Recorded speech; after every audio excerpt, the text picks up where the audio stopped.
Hello friends. तो आज हम लोग पढ़ेंगे थ्योरम ऑफ लीस्ट वर्क। ठीक है, तो सबसे पहले हम लोग ये देखते हैं कि थ्योरम ऑफ लीस्ट वर्क हम लोग यूज़ कहाँ पे करते हैं, फिर हम लोग देखेंगे कि इसको यूज़ कैसे करते हैं। तो हम लोग जैसे रिडंडेंट फाइंड करते हैं किसी भी इनडिटर्मिनेट स्ट्रक्चर में, जैसे मान लो कि ये कोई बीम है, ठीक है, ये ऐसे बीम है, इस पर ऐसा कुछ लोड लग रहा है, तो ये डिटर्मिनेट स्ट्रक्चर है, तो इसको तो सॉल्व करना हम लोग के लिए बहुत इजी होता है। लेकिन अगर मान लो इसी में जो ये एक्स्ट्रा सपोर्ट आ जाता है, ठीक है, तो फिर ये डिटर्मिनेट नहीं रह जाता है, ये एक इनडिटर्मिनेट स्ट्रक्चर बन जाता है। तो जिसको हमको सॉल्व करने के लिए अलग अलग मेथड्स होते हैं। तो जो सबसे पहला मेथड हम लोग सॉल्व करते हैं, पढ़ते हैं, वो होता है मेथड ऑफ कंसिस्टेंट डिफॉर्मेशन। तो उसमें हम लोग क्या करते हैं कि इसको रिडंडेंट मान के इसको मानते हैं कि ये वाला स्ट्रक्चर एग्जिस्ट नहीं करता है, तो फिर प्राइमरी स्ट्रक्चर होता है। फिर यहाँ पे क्या करते हैं, हम लोग वर्चुअल लोड लगाते हैं। ठीक है, तो थ्योरम ऑफ लीस्ट वर्क में भी हम लोग यही करते हैं, लेकिन थोड़ा सा अलग तरीके से। उसमें हम लोग क्या करेंगे कि यहाँ पे जो हम लोग नॉर्मल क्या करते थे उसमें कंसिस्टेंट डिफॉर्मेशन में, कि इसको हटा के लोड को ऐसे, और फिर यहाँ पे एक 1 किलोमीटर का वर्चुअल लोड लगाते थे, और उसके बाद उसको डिवाइड करके हम लोग आंसर लाते थे। ठीक है, तो इस केस में हम लोग क्या करेंगे कि हम लोग मानेंगे क्या इसको, कि हम लोग इस स्ट्रक्चर को डिटर्मिनेट बना लेंगे। ठीक है, सभी लोडिंग्स ऐसे रहेंगे, और अगर हम लोग इसको रिडंडेंट मान रहे हैं ना, तो हम लोग इसकी जगह पे क्या करेंगे, पी फोर्स लगा लेंगे। ठीक है, इसका वैल्यू हमको नहीं पता था, तो मैंने क्या किया, इसको पी मान लिया। ठीक, पी मानने के बाद मैं क्या करूँगा कि अगर बीम है, ठीक है, in case of a beam, beam के केस में हम लोग क्या करेंगे कि integration of m into del M upon del P into D X. अब ये x का लिमिट जहाँ कहीं भी हो, 0 से x तक, ठीक है, या जो भी इसका लिमिट होगा 0 to l upon E I equals to 0। हम लोग इस इक्वेशन को सॉल्व करेंगे तो हम लोग को p का वैल्यू मिल जाएगा। लेकिन अगर वही एक ट्रस है, ठीक है, तो अगला है क्या, इन केस ऑफ ट्रस। ठीक, ट्रस के केस में हम लोग क्या करेंगे कि इसको हम लोग समेशन लिखेंगे किसका, f into del F upon del P into L. ठीक है, डी एक्स एल बन जाएगा, मोमेंट तुम्हारा फोर्स बन जाएगा, और ये वाला मोमेंट ऐसे रहेगा, और अपॉन ई आई की जगह पे क्या हो जाता है, यहाँ पे ए ई हो जाता है इक्वल्स टू 0। ठीक है, अगर ट्रस रहेगा तो हम लोग इस इक्वेशन को सॉल्व करेंगे, और अगर बीम रहेगा तो हम लोग इसको सॉल्व करेंगे, और हम लोग को आंसर मिल जाता है। सिर्फ इतना सा ये क्या थ्योरम ऑफ लीस्ट वर्क। ठीक है, अब एक एग्जांपल ले लेते हैं।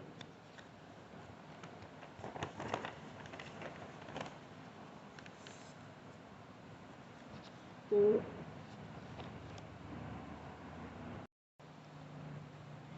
मान लो कि ये कोई बीम है, ठीक है, ये कोई बीम है, और जिसमें ये हो गया हम लोग का एक एक्स्ट्रा सपोर्ट, और यहाँ पे जो लोड लग रहा है, ये लग रहा है 30 किलो न्यूटन का, और यहाँ पे एक यूडीएल है 4 किलो न्यूटन पर मीटर, ये हो गया 6 मीटर, ये हो गया 3 मीटर, 3 मीटर। ठीक है, मान लो कि ये कोई बीम हो गया हम लोग के पास। अब क्वेश्चन ये है कि draw S F T and B M D of the beam. हमको इसका शियर फोर्स डायग्राम और बेंडिंग मोमेंट डायग्राम बनाना है। तो वो तो एकदम लास्ट पार्ट होगा। सबसे मेन अब ये है कि हम लोग को ये सारे सपोर्ट रिएक्शंस फाइंड करने हैं। ठीक है, तो उसके लिए हम लोग पहले सपोर्ट रिएक्शंस लिख लेते हैं। मान लो ये हो गया बीम, ठीक है, यहाँ पे हो गया 30 किलो न्यूटन, यहाँ पे जो लग रहा होगा एक सपोर्ट रिएक्शन सी वाई, यहाँ पे लग रहा होगा कौन सा, ए वाई, इधर में ए एक्स, और यहाँ में हम लोग को डी वाई लग रहा है, और ये हो गया हम लोग का लोडिंग। अब देखो, तो अभी हम लोग क्या करेंगे कि इनमें से, इन दोनों में से किसी एक को हम लोग रिडंडेंट लेंगे। तो मान लो कि मैंने सी वाई को ले लिया, ठीक, तो टेकिंग सी वाई एज रिडंडेंट, उसमें हम लोग लिखते थे, उसका हम लोग को वैल्यू फाइंड करना होता था। यहाँ पर मान लो मैंने डायरेक्टली लिखा क्या कि let C Y equals to P, ठीक है। सी वाई अभी यहाँ पे जो लोड लग रहा था, अभी ये क्या हो गया, एक पी फोर्स हो गया, ठीक है। तो अब जो हम लोग का ये जो बीम है, ये हम लोग का कैसा दिखेगा कि अभी हम लोग सी वाई में ये सपोर्ट नहीं लग रहा है, ठीक है। यहाँ पे पी नाम का एक लोड लग रहा है, ठीक है। तो देखो ये ऐसा हो गया, यहाँ पे हो गया सी पॉइंट पे हम लोग को एक पी लोड लग रहा है, ठीक। ये पॉइंट हो गया सी। बी पॉइंट पे अभी भी वही 30 किलो न्यूटन का लोड लग रहा है, ठीक है। और फिर यहाँ पे लग रहा है कितना, 4 किलो न्यूटन पर मीटर। ये हो गया ए बी, ठीक है। अब हम लोग को क्या करना है कि अब हम लोग का जो पहला वाला फॉर्मूला था, देखो उसमें हमको ये पी मिल चुका है। अभी देखो ये बीम है, तो बीम में हम लोग को क्या चाहिए, एम चाहिए, और फिर उसका डिफ्रेंशिएशन चाहिए कि पी के रेस्पेक्ट में, ठीक है। तो देखो, तो एम निकालने के लिए हम लोग क्या करना पड़ेगा, अभी ये एक बीम है, ये डिटर्मिनेट स्ट्रक्चर है, तो हम लोग को इसके लिए सपोर्ट रिएक्शंस फाइंड करने हैं, ठीक। तो देखो पहले हम लोग सपोर्ट रिएक्शंस फाइंड कर लेते हैं।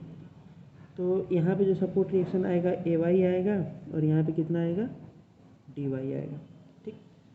ए वाई का वैल्यू देखो कितना होगा, ये पी है अपवर्ड, तो इसकी वजह से पी बाई टू डाउनवर्ड लग जाएगा, ठीक है, क्योंकि एकदम मिड में है। हम लोग को जैसे मान, ये तो नॉर्मल क्या कहते हैं कि सपोर्ट रिएक्शन फाइंड करने का है, तो उसका मेथड तो हम लोग को पता ही है कि 30 की वजह से कितना हो जाएगा, 30 इंटू ये वाला चाहिए तो इंटू ये वाला डिस्टेंस 9/12, ठीक है, प्लस इसके लिए 6 4 जा 24 इंटू ये वाला डिस्टेंस 3/12, ठीक है।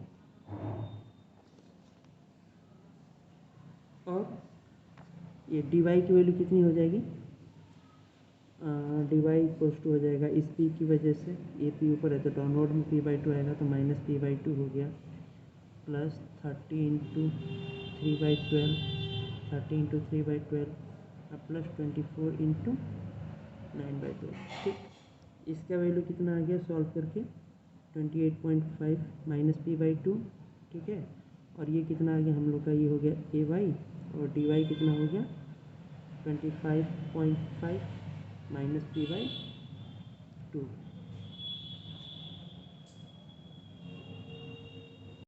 अब देखो ये तो हो गया नॉर्मल कैलकुलेशन ऑफ मोमेंट। अब हम लोग को क्या करना है कि सॉरी, ये हम लोग सपोर्ट रिएक्शन कैलकुलेट कर लिया, अब हम लोग क्या निकालना है, मोमेंट निकालना है, जो हम लोग का फॉर्मूला में एम होगा उसका वैल्यू।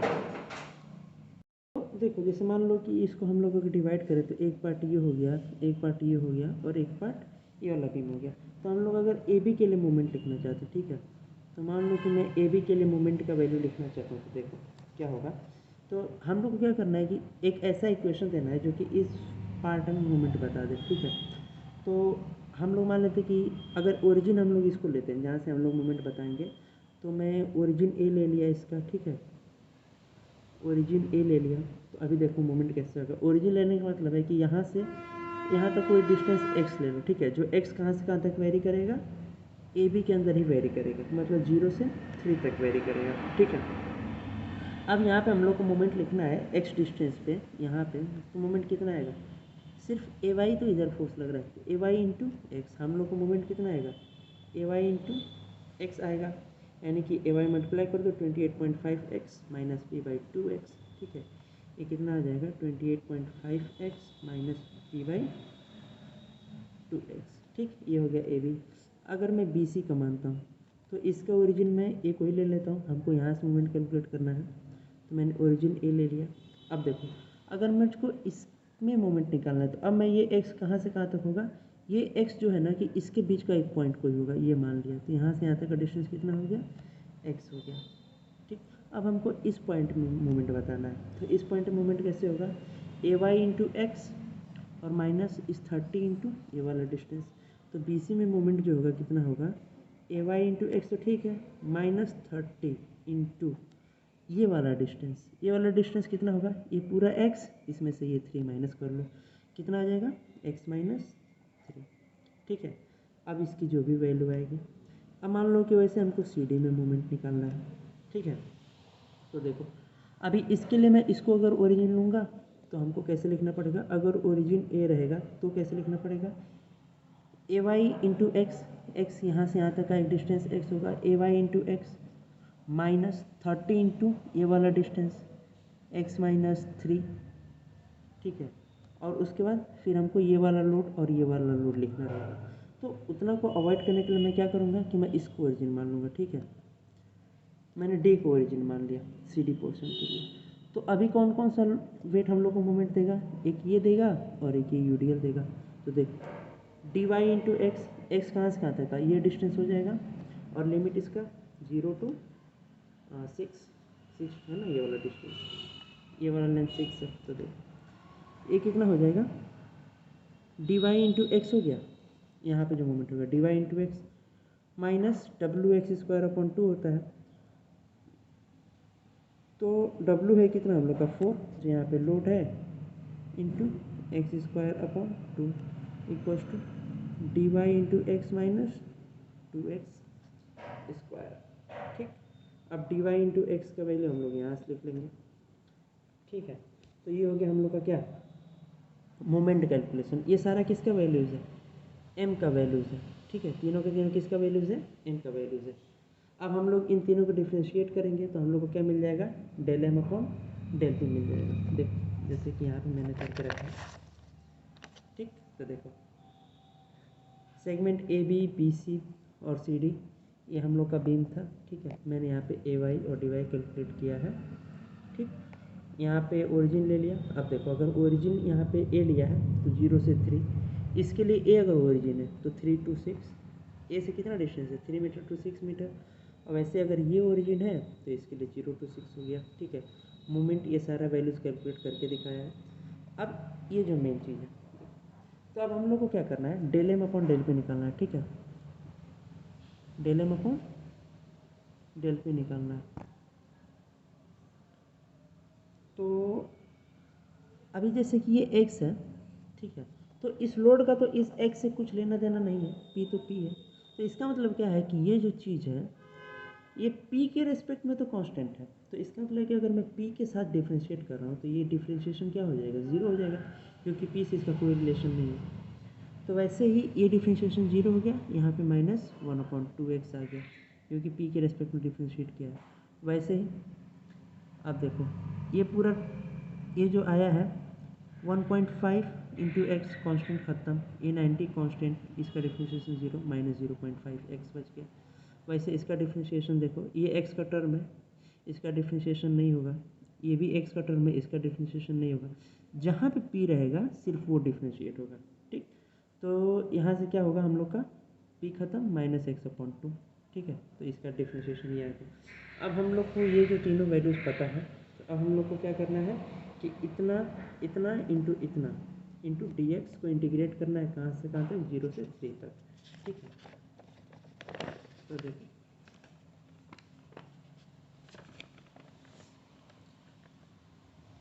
हम लोग को क्या लिखना है, 1/EI, ठीक है, into M into del M upon del P into D X. इसको हम लोग को क्या करना है, इक्वेट करना है।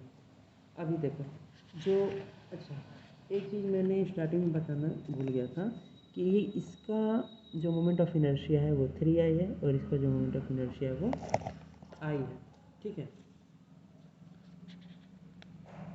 तो देखो अभी उस हिसाब से इसका मोमेंट ऑफ इनर्शिया फर्स्ट वाले का 3I, सेकेंड वाला पोर्शन भी उसी में है तो 3I, ठीक है। BC का मोमेंट ऑफ इनर्शिया 3I और इसका moment of inertia simple I। Integration में देखो सारा वही वैल्यूज़ लिखा है, ठीक है। तो नॉर्मल सारा वैल्यूज़ लिख के इंटीग्रेट करना है, ठीक। इसको 0 से इक्वेट करेंगे। अब इस इंटीग्रेशन को सॉल्व करके हम लोग को मिलेगा पी का वैल्यू।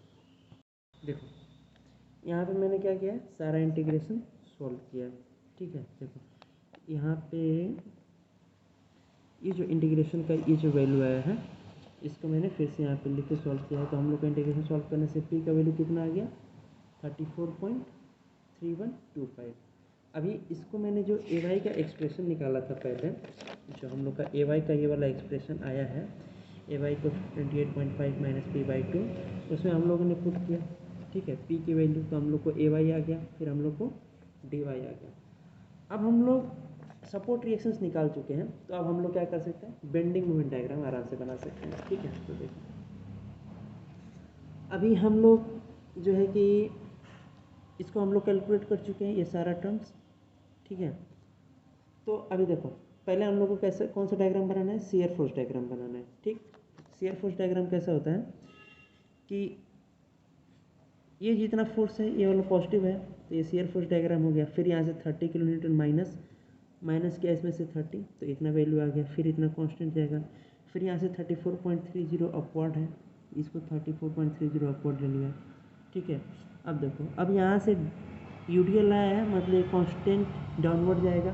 कितना जाएगा हमको नहीं पता है, तो फिर मैंने यहाँ पे देखा कि ये अपवर्ड 8.35 है, तो लेफ्ट साइड में अपवर्ड जो शियर फोर्स है वो नेगेटिव होता है, तो इसको मैंने माइनस 8.35 ले लिया और इसको ज्वाइन कर लिया। अब देखो अब ये कहाँ पे इंटरसेक्ट हो रहा है, हमको ये वैल्यू जाननी है। ठीक है, तो उसके लिए मैंने क्या इक्वेशन लिखा, अगर ये डिस्टेंस x है, ठीक, तो ये डिस्टेंस 6 - x होनी चाहिए, क्योंकि ये पूरा डिस्टेंस कितनी है, 6 मीटर है, हम लोग को पहले से दिया हुआ है। तो x/6 - x, और वैसे ये वाला जो हाइट है ये तो मैंने कैलकुलेट किया हुआ है 8.35 है, और ये वाला कितना है 15.65 है। तो x/6 - x इक्वल टू क्या हो जाएगा 8.35/15.65। यहाँ से हम लोग को x कितना मिल जाता है 2.09। ये वाला लेंथ हो गया 2.09, ये वाला लेंथ हो गया 3.91। अब देखो जो बेंडिंग मोमेंट होता है वो क्या होता है, area of shear force diagram is bending moment diagram. ठीक है, तो देखो अभी मान लो कि हमको यहाँ पे बेंडिंग मोमेंट 0 है। अच्छा, एक और बेंडिंग मोमेंट का क्या रूल होता है, पहला कि जो area of shear force diagram होता है वो हम लोग को बेंडिंग मोमेंट देता है, और दूसरा क्या होता है कि अगर शियर फोर्स स्ट्रेट लाइन है तो बेंडिंग मोमेंट, अगर शियर फोर्स, हाँ ये मतलब नॉर्मल प्लेन लाइन है, हॉरिजॉन्टल लाइन है, तो बेंडिंग मोमेंट स्ट्रेट लाइन होता है, और अगर शियर फोर्स इंक्लाइंड लाइन है तो बेंडिंग मोमेंट कैसा होता है, पैराबोला होता है। ठीक है, तो देखो अभी ये अगर हॉरिजॉन्टल है तो बेंडिंग मोमेंट को ऐसा होना पड़ेगा, और इसका वैल्यू कितना होगा, तो यहाँ से यहाँ तक का शियर फोर्स का एरिया निकाल लो, तो इसका वैल्यू ये हो गया। अब हमको क्या करना है, यहाँ का बेंडिंग मोमेंट पता करना है। ठीक है, तो देखो अगर ये लाइन स्ट्रेट है मतलब बेंडिंग मोमेंट कैसा जाएगा, ऐसा जाएगा, निगेटिव है इसलिए डाउनवर्ड हो गया। अभी इसका वैल्यू कितना होगा, तो ये वाला एरिया में से इसको माइनस किया, कितना आ गया -21.3, तो यहाँ से ये डाउनवर्ड चला गया। ठीक है, और फिर अब हम लोग को यहाँ पे बेंडिंग मोमेंट चाहिए, तो यहाँ पे बेंडिंग मोमेंट के लिए क्या करेंगे हम लोग, ये वाला का एरिया निकाल लेंगे, 1/2 इंटू 8.35 इंटू 2.09, इसका एरिया निकाल लिया 8.7 आ गया। या फिर ये एरिया माइनस ये एरिया प्लस ये एरिया हम लोग करेंगे तो भी हम लोग को इतना ही वैल्यू मिलेगा 8.7, और वो कहाँ पे आएगा, इस जगह पे आएगा। हम लोग को ये निकालना होता है पॉइंट ऑफ कंट्रोल। ठीक है, तो ये हो गया हम लोग का बेंडिंग मोमेंट डायग्राम। ये था क्या हम लोग का method of least work for beam. अब मान लो कि हम लोग को अगला जो क्वेश्चन है कि ट्रस के केस में भी दे सकता है। ठीक है, तो ट्रस के केस में हम लोग को जो फॉर्मूला है हम लोग का फिक्स है कि क्या, कि ट्रस के केस में हम लोग को क्या करना है, इस इक्वेशन को सॉल्व करना है कि summation of F del F upon del P into L upon A equals to 0 करना है। ठीक है, देखो इसके लिए जल्दी जल्दी हम लोग कर लेते हैं। एक मैंने ट्रस ले लिया, ठीक है, तो देखो अभी एक ट्रस मान लो ये है, तो इसके लिए मान लिया मैंने कि ये जो पोर्शन है ये वाला हम लोग का रिडंडेंट है। जैसे पता कैसे चलेगा कि मान लो कि ये वाला है, ठीक है, तो इसमें हम लोग को 4 अननोन मिल जा रहा है ना, तो इस जॉइंट को हम लोग नहीं सॉल्व कर सकते। ठीक, तो इसके लिए हम लोग को क्या करना पड़ेगा कि एक की वैल्यू तो पहले से पता होनी पड़ेगी जो नहीं पता है, तो मैंने इसको ही मान लिया क्या, पी। ठीक, अगर इसको मैंने पी मान लिया तो इस जगह पी रख दिया। अब इसको हम लोग सॉल्व कर सकते हैं। मैं ये मानूंगा कि ये मेरा अननोन नहीं है, इसकी वैल्यू ही पी है। बस इसका जो गेम है इतना सही है कि इसमें हम लोग को एक जो रिडंडेंट होता है ना उसकी वैल्यू को माननी पड़ती है कि पी है, पी ही उसकी वैल्यू है, पी वेरिएबल नहीं है, पी ही उसकी वैल्यू है। अब ये और ये हम लोग को निकालना है, पी नोन हो गया हम लोग को, ऐसा हम लोग मान लेते हैं। ठीक है, तो अभी हम लोग इसे सॉल्व करते हैं।